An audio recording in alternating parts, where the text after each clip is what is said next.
Yeah, this is like 3 years old. It's a good start to the week on the practice field. They were focused in, and I think they're excited about the opportunity to go out and compete again Saturday night. It'll be a big game. It's homecoming. It's a night game. There's implications down the road. They understand that. It's not something we talk about, but I can tell that they know, and they're excited about being in this position. They've done a good job putting themselves here, and I think they're gonna do all they can to take advantage of it. So I'm excited about that. What implications are down the road? Well, we stay in the hunt. We're staying in the hunt, and that's what we want to do right now, is stay in the hunt.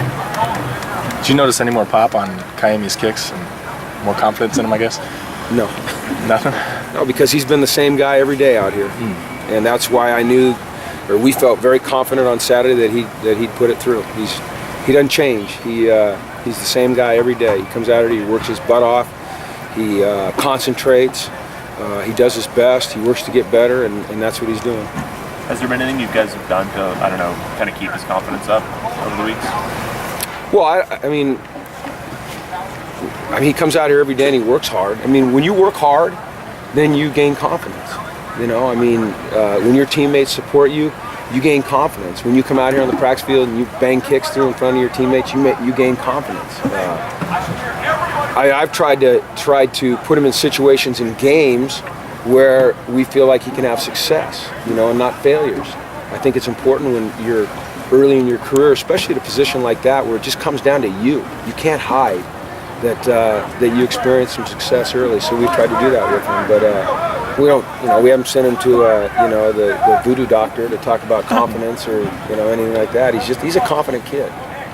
Do those situations increase now that he was able to? That's a great question. I don't know. I think it's just a feel thing that you get during a game, looking in his eyes. Look, I was not hesitant on Saturday as we were driving down the field. My line of demarcation was the 35-yard line. If we'd have got the ball to the 35-yard line, I was going to put him out there for a 53-yarder, and I felt like he could make it.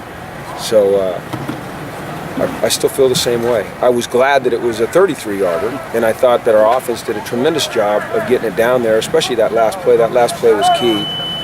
Putting it, left middle on the whatever yard line it was, 15, and but I felt good from 35. The ball on the 35, the 53-yarder. Can you talk about the play call on that penalty play on the 7-yard Jonathan Franklin run? Is it supposed to gain that yardage, or were you just kind of trying to set the ball? Oh no, it was an inside zone play, and we were trying to gain as much as we could. We didn't want to run anything wide, obviously, because we wanted to keep the ball between the hash marks. Every time I've asked Kayemi where he wants the ball, ideally, he says it doesn't matter. But I know that he likes left middle. We all know that. And Coach Olbrich did a good job of communicating to Coach Mazzoni that, hey, we'd like it on the left middle if possible, but we're still going to run the best play in that situation. And Jeff Baca got a great block, drove the guy down the field about 10 yards, and Jonathan did a good job of finding the hole, securing the ball, getting down, and we were able to. I called timeout at 4 seconds. I told the guy I wanted the timeout at 4 seconds. Somehow the clock got to 2 seconds. No one's explained that to me yet. I'd like an explanation for that one, because it does matter. I was pretty clear. I looked at the clock. I said timeout at 4 seconds, and You couldn't piggyback that question when they came to you after the game to talk about the coin toss? Yeah, I got a call Sunday morning at 8 o'clock from the Pac-12 apologizing for the confusion at the coin toss, which was nice to hear them accept responsibility for it. What did they say? I really can't talk about that. Okay. Was it wrong? Yes, that's what they told me. Okay. That's all I can tell you. All I can tell you is this: they apologized and accepted responsibility. What options can you look at on your punt return at this point with the guys? Well, we had a number of guys out there today. We had Shaq Evans back there. We had Randall Goforth back there. We had Ahmad back there. We had Steven back there. We had Piggy back there. Andrew Abbott back there. Tevin McDonald back there. We had a lot of guys back there. Is it you? So you're actively looking? Well, you know what, and you know we're always doing this right now, but those guys stay out after practice for 10 minutes every day and catch punts, and they're all lined up right now as we speak doing it. I even see Jordan Payton over there. Are you actively looking? We are. We have not decided who's going to return punts for us. I can tell you that Figgy will be back there like he always is. Devin Fuller was back there again today, and those guys are working hard at it. You know, Steven feels awful about what's happened the last 3 weeks. They've all kind of been different situations, although the last two were fairly similar, that he lost him in the sun and just his judgment was not what it should have been, you know, and it hurts him. I mean, he takes it serious. He works his tail off at it. He's rather new at it. It's not an excuse for him, and he would never make an excuse, but, you know, it's not for lack of trying with that kid. I mean, he tries, he cares, he's serious about it.